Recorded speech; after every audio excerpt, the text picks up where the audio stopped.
Ikumbukwe, hii siku ya wajane duniani, mwanamke hapotezi tu mume, bali anapoteza fedha, yani uchumi wa kifedha. Katika dunia ya sasa, pengine watu hawajui kuhusiana na hii siku adhimu ya wajane duniani ambayo inaadhimishwa kila tarehe 23 Juni. Hii siku ifahamike, ilianzishwa kutokana na mateso mbalimbali ambao wajane wamekuwa wakipitia. Katika jamii zetu, hakuna mwanamke yoyote yule ambaye anapenda kuwa mjane. Wanawake wanaenda kulala wakiwa na waume zao, lakini ghafla tu asubuhi wanaamka wakiwa wajane.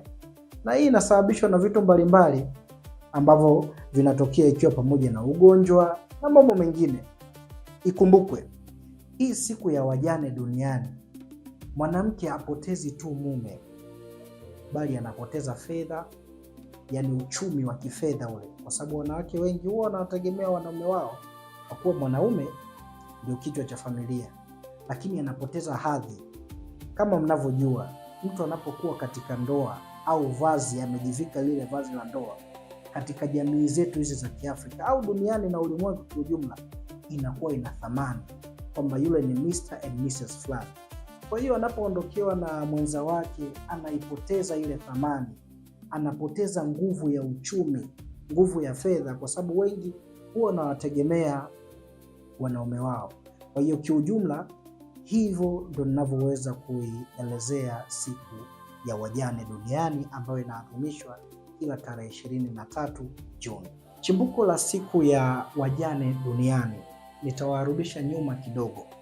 Mwanafalsafa Raj Rumba ndiyo alianzisha haswa hii siku ya wajane duniani kupitia Rumba Foundation. Raj Rumba alianzisha hii siku ya wajane baada ya kumwona mama yake akipitia misukosuko, akipitia shida baada ya baba yake kufariki. Hivyo mama yake Raj Rumba amekuwa mjane wa muda mrefu. Raj Rumba baada ya kuona mama yake anapitia mikasa, amenyimwa haki, urithi, matatizo, akaona sitopenda kuona wamama wengine duniani wakinyanyasika kisa wao ni wajane. Ndipo akaanzisha Rumba Foundation ambao inawasaidia wamama ambao ni wajane. Na yeye alianza kuadhimisha hii siku mwaka 2005. Kwa hiyo kuanzia mwaka 2005, 2006, 2007, 2008 mpaka 2009, hii siku ya wajane ilikuwa inaadhimishwa kupitia Rumba Foundation. Mafanikio makubwa kupitia Rumba Foundation ikaifanya sasa Umoja wa Mataifa waipokee hii siku, na rasmi kuanzia 2010 ndipo Umoja wa Mataifa ukaanza kuadhimisha sasa hii siku ya wajane duniani.